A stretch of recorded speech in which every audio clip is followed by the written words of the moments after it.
Hey guys, and welcome back to the final episode of Tiny Bunny, at least for now. That's right, we are checking out the brand new final episode of the game. And I am very interested in seeing what ending we get, because I'm going to be real, I don't think it's a good one. I think it's probably a very bad one. This is going to be ending 1 of 20, so there's no telling which ending we're getting now, and I'm very excited to explore and check out the rest of them after I play this game. In fact, I'll probably be streaming this game at random times to find the other endings so I can make videos on them. So be sure to subscribe to check out my streams and join me while we explore this really awesome game. So, without further ado, let's dive on in. Episode 5, Bunny Tasty Meals Prepare. Let's go. Ooh, episode 4 was a while towards the end. I'm excited for this one. I wonder if he's going to feed the dog to them. I don't know. The house was enveloped in snow. A blizzard was coming. I entered the dust-colored hallway. The door was cracked itself shut behind me. A timid light that seeped through the windows for such a short time was already retreating. The sun was hidden behind a thick white veil. The blizzard whipped up its white flags into the sky, but it was not a sign of surrender. The field and the forest got lost in the haze. A fish-eyed lamppost at the side of the disappearing road was the last glimmer of light around. The day became night, and an endless polar abomination that whispered and roared and circled around the house. Okay. Starting off real strong, champ. Meat! Echoed inside my skull. I slapped myself on the cheek. Mom? Dad? The empty house laughed mockingly.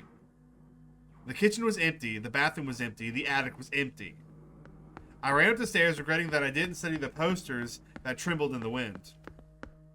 One of my parents' faces were among those who went missing. I poked my nose into Mom's room. A leaden cloud crept across the sky. Where are you? I don't know if they're dead or not, or you have to choose to feed one of them to them. I had no hopes of finding Olya in the kids' room, but she was in her bed, as if everything that happened last night was nothing but a dream. Oh, she's sick. Thank goodness you're here. Where are Mom and Dad? She didn't reply, as she was probably asleep.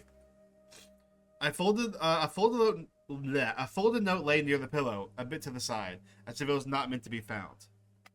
We went out to get the meds. Look after Olya. We entrust her to you, your mom and dad. Olya didn't open her eyes. Oh no! Oh no! There was a compress on Olya's forehead, hot from her body heat. I guess our parents tended to her before heading out. Her head thrashed around the pillow. Her eyelids rolled around under her eyelids. Can I jump to the stars like you? I was stunned. She was dreaming about the New Year's roundelay with the masked figures. No, you can't. Don't. It's all a lie. It's your turn to treat us, Bunny. Olya smiled. Her tiny teeth were smeared in chocolate.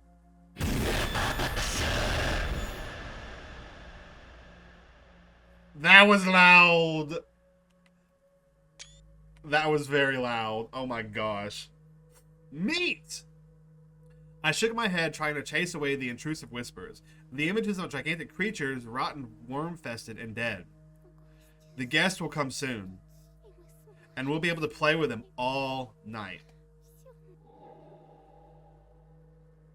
I thought about the hungry beast from the forest, about the flute and its unceasing call, about the dead creatures jumping over the pines. The house got immediately darker and colder. Something rustled in the attic. Mice? A foxtail? Shadows climbed to the walls. Floorboards creaked in empty rooms. In her delirium, Olya described images from my dreams, everything she couldn't know. I'll try all the candy. I won't let you. Oh, you will, a voice rang out in my head, at the same time, streamed from all the nooks and crannies in the house. We will come when night falls. Bunny, bring us tasty meat, or you become our juicy treat. I broke free from the illusion's embrace like it was a spider's web. Then sprinted out of the room, almost tumbling down the stairs. Clocks counted down the minutes without mercy. The night was almost upon us. I needed to stop being selfish. What if Olya wakes up hungry? Buddy, that's the last of your problems right now, man. Some leftover condensed milk languished in the freezer. I sliced up a loaf of bread into quarters, just like Olya likes it, and then a piercing howl mixed in with his wind song. Something dark was there, in the blizzard's embrace. Some living being darted around the snow. No, no, no, the night is still far away. You promised to give me a chance. A pitiful yapping reached my ears. Yeah, he's gonna feed the dog to him. The snowstorm outside subsided for just a moment, chasing away the swarm of snowy flies, and I recognized a familiar dog in the ball of fur that shivered in front of me. Maybe that was the chance I was looking for. Zulka. The stray wagged its tail as if it heard my shout and rushed towards the front door. It whimpered as it clawed at the wooden planks with its tiny paws, asking me to let it in. Well, hello there. I bent down and rubbed behind the dog's ears. It wagged its tail even faster. The dog. Meat. Food. What if I offer some dog meat to those monsters from the Black Forest? Will I be able to satiate their hunger? Without even thinking of how I'd kill the poor animal, I started backtracking, whistling. The blizzard whistled in unison with me, as if supporting my devilish plan. The shivering stray ran into the hallway. I shut the door as fast as I could, afraid that the dog could smell the danger and try to run away. Happy barks resounded throughout the house. Pipe down, silly. You'll wake up Olya. No, I can't just gut you in the hallway. The kitchen is a better choice. Oh, Zulka tried to lick my face when I picked it up, but I dodged it. You're probably hungry, huh? Oh, frick. Okay, let's see what happens. I ransacked the freezer, then tore the plastic bag with meat bits open and threw its contents onto the dog. It sniffed the frosty bones with caution, then flashed me a suspicious look. Eat up. Newspapers with Mom's crosswords acted as a makeshift oilcloth. I spread them across the floor so as not to get the floor dirty. Seems like my dad, who's constantly busy, forgot to sharpen our knives. I felt dizzy at the thought that I needed to slaughter a writhing Zulka like a pig. How do I make it at least painful for you? Someone else smirked inside me. Listen, I need you to stay here for now. I'll go grab the axe to kill you, okay? With a look of resignation in its eyes, the dog started its last dinner. I was wondering when the axe would come into play. My legs gained 10 kilograms each as I shambled towards the attic. As I peered into the darkness, I was scared that I would come face to face with a goat's maw, to feel the stench of its dirty fur and its cold fingers grasping my neck. The attic was empty. The axe lay with its blade towards me, casting a sinister shadow. My fingers locked around the handle. Remember, it's the dog or your sister. It's the dog or yourself. I felt unending hatred towards myself, towards that stupid, totally innocent dog, towards my parents who had abandoned us and driven away in their car, and towards the beast that had left me no choice. I hated the entire world. With that anger in my heart and my axe at the ready, I entered the kitchen to execute the last part of my plan. Zulka stood on its hind legs while Olya rubbed it at the scruff. My sister leaned against the table to stop herself from falling over. I dropped the tool and rushed over to the exhausted Olya. Why did you get up? I heard the doggy barking. I feel better already. Don't lie, let's get you back in bed. But I do, honest. She let go of the tabletop's edge to prove that she wasn't going to fall unconscious on me. Her cheeks reddened. I sighed after touching my sister's cold forehead. I realized that I'd kill anybody to ensure her safety. Where did the doggy come from? Are we adopting it? I stood in front of the axe. I dropped ashamed. I let it in because it was cold. It'll leave as soon as it warms up. It has puppies to take care of. We can't keep it. We can take the puppies too. It'll be so cool. I don't think Mom will like that idea. We'll ask her super hard. The stray rubbed against Olya's legs. It probably has lice. Zulka, no. Is it a girl? Is her name Zulka? Zulka, you're ours now. Don't worry, girl. Nobody will harm you here. Olya took out a sausage out of the fridge and threw it at the dog. It chomped on the treat with enthusiasm, even though it already fed an entire portion of beef bones to it. I'd go take a nap if I were you. Dad will bring the doctor soon, and Mom will get your meds. I don't want to sleep anymore. I had a nightmare. She spoke slowly, her eyes downcast. I know. No, you don't. You were in that dream, but how would you know?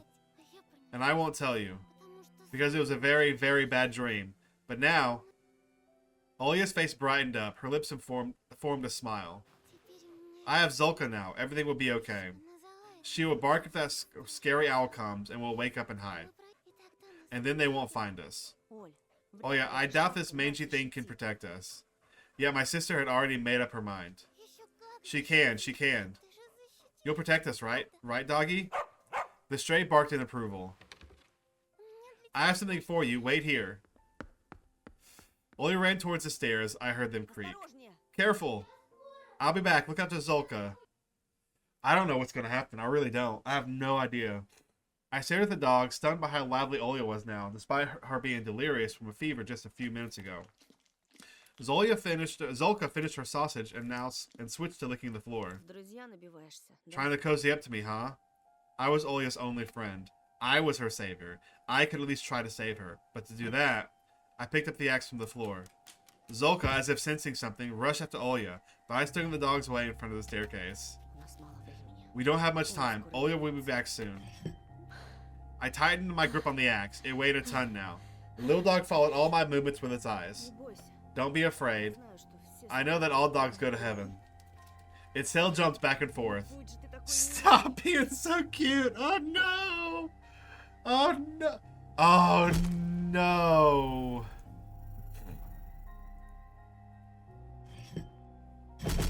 I love how this, you can choose, like you can hear the smackings. I think we'll not kill it. I think killing it will be very bad. I do. I mean, we'll do that eventually. Like, we'll do a thing where we kill it, but I think killing it will be very bad, so we're not going to do it. What am I doing? How will I be different from the sadist from my school if I hurt an innocent dog, especially when it looks at me with those eyes this intelligent? I can't.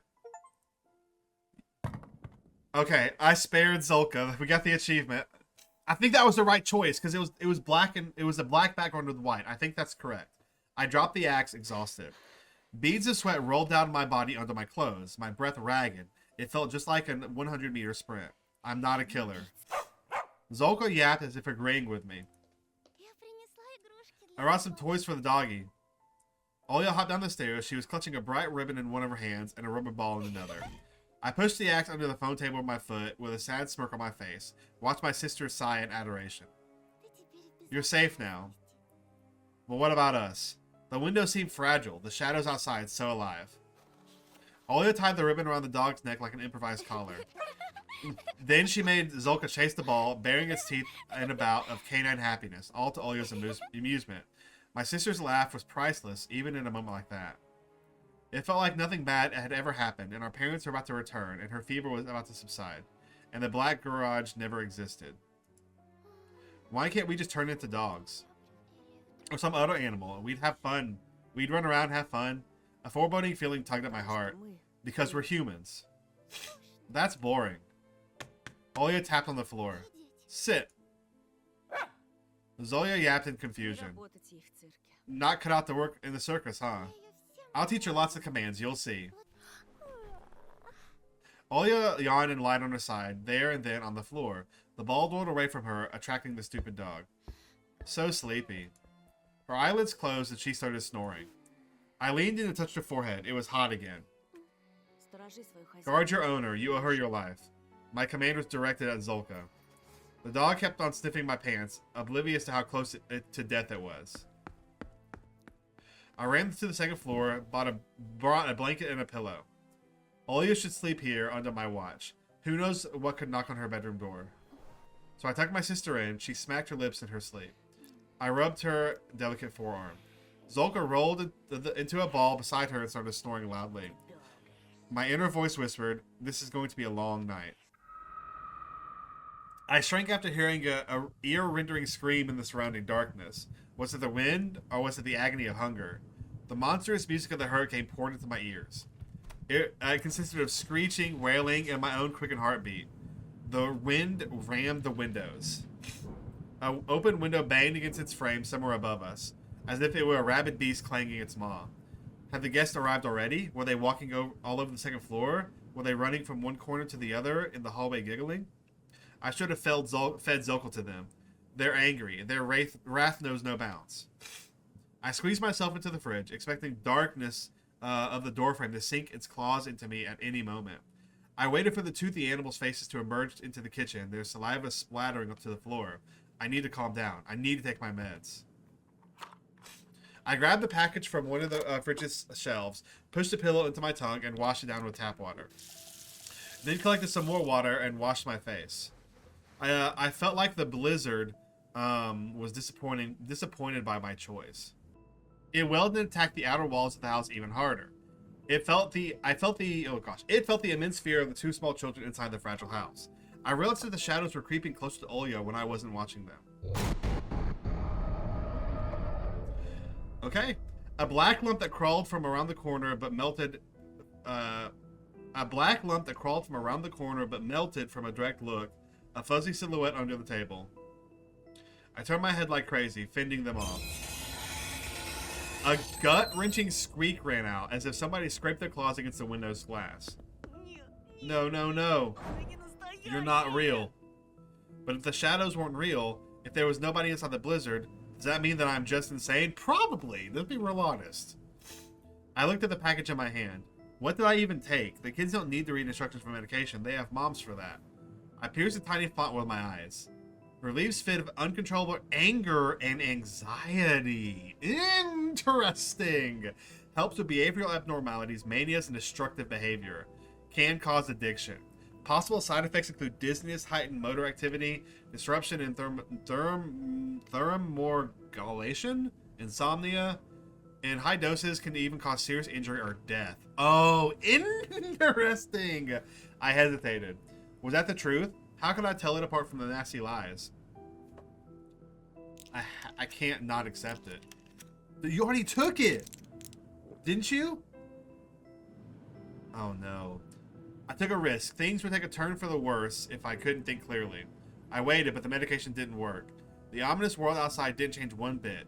It didn't become any less hostile. On the contrary, it felt like the silhouettes of the trees turned into living carnivorous beasts, lurking in the dark, waiting for their prey. Crooked branches bent down to the ground one moment, seeking their prey on the snowy trails, only to then shoot up towards the sky, trying to grab an unsuspecting bird. However, as soon as you looked at them, the masquerading creatures would freeze, and they would again look like the many dead trees in the middle of the cursed taiga forest. But maybe it was all just the wind's fault. There's no way to know. Black figures moved towards the house, surrounded by darkness. They were hungry. They still waited for their treat. I needed help, so I ran to the hallway, slipping and sliding. Who am I going to call? I clutched the phone. The speaker was silent at first, then barely audible beeps came through. I imagined the post swaying in the wind, the wires ringing as they were about to be snapped in half by hungry jaws. My fingers spun the dial. Hello? Roma. It's me? Maybe? Hello? He couldn't hear me. I shouted in desperation. Roma! I got frequent beeps in reply. An anxious rustle arose, as if the house was thrown into a forest, and its tiny paws felt around the interior, trying to find a way to open the meat lockbox. I dialed Paulina's number. The phone vibrated with beeps as short as my breath. Finally, I called the police, but the dry female voice on the other end just kept on repeating the same words over and over. The line is busy. The line is busy. The line is... I dropped the phone. In the kitchen, the fridge grumbled as it turned off. The lights went out, flinging me into complete darkness. But it only lasted for a moment. Only it seemed like the peculiar phantoms in my hallway that pretended to be shadows from our furniture creeped closer. Oh, that's creepy. Ashes to ashes, dust to dust. I started whispering the useless chant, but stopped midway. Nature wailed on the other side of the door's barrier. Whoever was walking towards the house, squeaking with snow, wasn't my parents. They wouldn't crawl on our roof, scratching with their claws. They wouldn't look into our kitchen windows.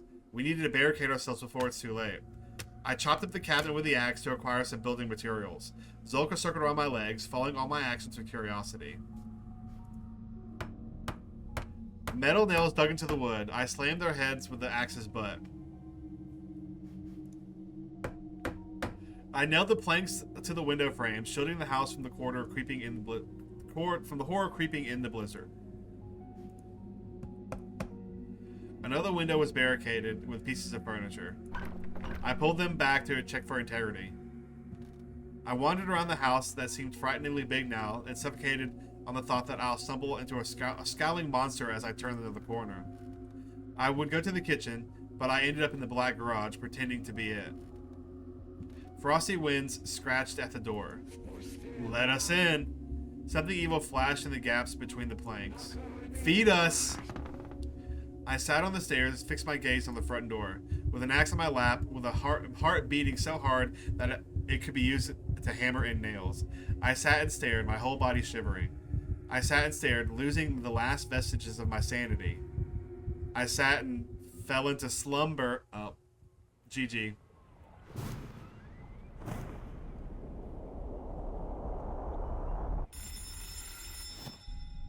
I jumped as if something bit me.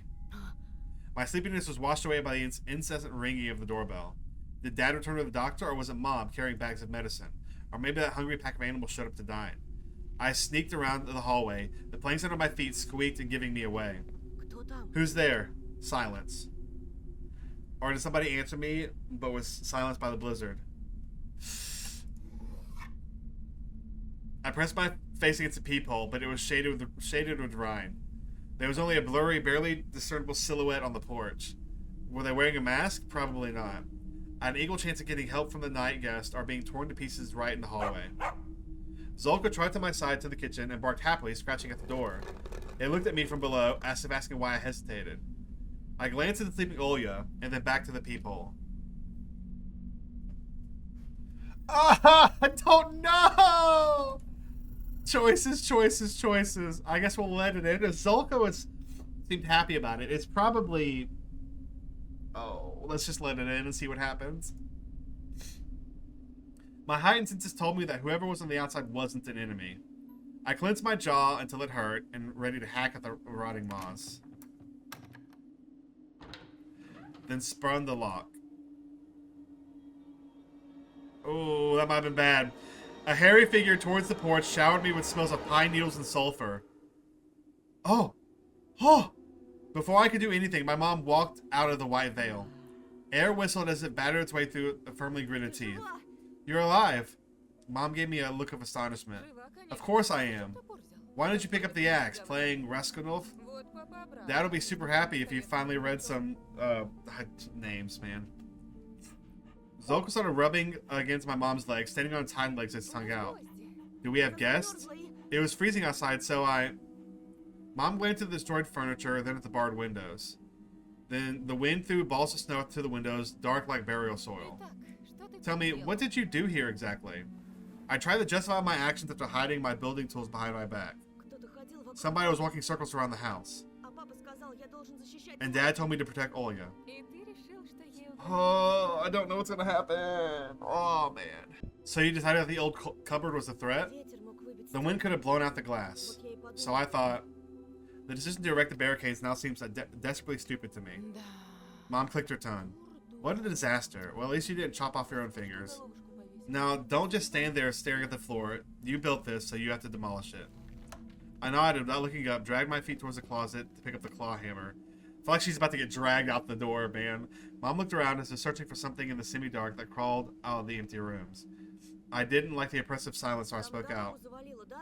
The road is probably all snowed in, right? Won't Dad get sick along the way? Don't worry about your father. He can take care of himself. And what about the meds? How about everything we might need? Why is Olya sleeping on the floor? Olya. My little sister stretched and unglued her eyelids and shrieked from happiness. She lunged at Mom's neck, the blanket dragging behind her like a mantle. I couldn't help but smile at the sight. Dad will return soon, and the entire Petrov family will be home. Inside the impenetrable fortress that can't be breached by some people in costumes. Mom smothered Olya in a tight embrace. It's okay, my girl. You'll be fine. Then glanced over her shoulder. Well, don't just stand there. I sniveled. Mom held an outstretched hand to me. With her other hand, she stuffed Olya's already messed up... She ruffled Olya's already messed up hair. I dropped the axe and walked to my dearest people in the world. There was enough space for me there. Mom's palms were scorchingly cold, but I knew she'd get warmer soon. Oh no, no, it's too happy. It's too happy. Now, from this moment on, our family will be able to overcome anything life could throw at us, and then winter will end, snow will thaw, snowballs will sprout from the soil. The wind traveled across the room, rustling the ends of the tablecloth. Snowflakes drifted into the hallway. Here it comes! Mom, the door. No, the doors are always open in case we have guests. Guests? The lights flickered. Every time the light bulb went out and then back on, shadows on the floor became longer and lost their shapes more and more. The house screeched with wooden bones and sweet adaptation. Scratch, scratch. The door swung freely on its rusted hinges, banging against the door frame. I grabbed at Mom's fur coat. Looked up at the ceiling. Darkness. Light. The door swung open and slammed against the wall. The horned silhouette stood at the porch. Treats. Hulking inevitable, he stepped into the doorway. The wooden box at the edge of the forest stopped pretending to be a house, a place of shelter. It became a trap with barred windows. There they are. Monsters scowled in the gaps between the planks. Moldy spots spread throughout the ceilings. Ancient, this is insane, chat. Oh, it is dark. Let's get a brighter one. The Agus squeaked, brushing off piles of snow from its wide, piney branches. Crooked fingers appeared from the crevices. Olga the mom's face is gonna be insane. Olga squealed, but I couldn't help her. Our embrace felt unbearable now. I looked up and blinked away tears of desperation.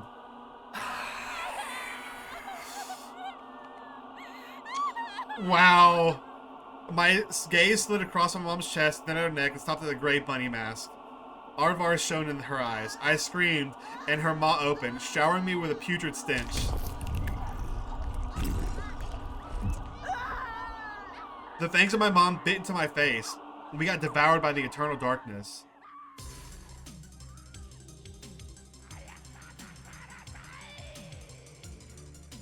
Yeah, we got a bad ending. We shouldn't have let her in. Oh my gosh. Oh my gosh. What ending was that? Domestic, killed by your close kin. The domestic violence ending. No way. Oh my gosh. I don't even know what I just messed that all up. I just broke it. What the heck? Oh my gosh. Hold on, chat. It's all funky now. Oh my gosh. Settings. Full screen. Okay, I fixed it. Unprecedented cruelty is how the detectives characterized a recent murder of children whose mangled bodies were found in a peaceful taiga village this Thursday. The entire police force had been deployed to search for perpetrators. The main suspects right now are the parents of 2 murdered kids. The massacre occurred in their house. Spouses P have gone missing, probably running from the scene of a crime. A regional manhunt is currently underway. Oh, okay. Well, that's insane. Wow, what an insane ending to our first playthrough. What an insane ending. Oh, okay, well, there you go. The end. The freaking end. What a game. This is a good game. I really like this game. And I know we have missed a whole lot. But don't worry, we will be checking out all the endings. I'm making shorts on it, make a video talking about everything. It was a fun one. I'm very excited. You can get this game right now for yourself this very moment. Once again, thank you so much for Serenity Forward to reaching out and giving me this early access key. I'm excited to play the full game once it fully comes out. And it was just so good. Thank you again. It was just a lot of fun. I had a slightly earlier build than what's going to be coming out today when this video is already out. So there were a few small, probably grammatical errors and things that will be fixed. So don't worry too much about that. Either way, this is a good game. Tell me, what endings did you get when you played the game? And what did you think of the whole thing? Let me know in the comments below. And as always, be sure to subscribe for more spooky content. And I'll see you in the next one. Bye!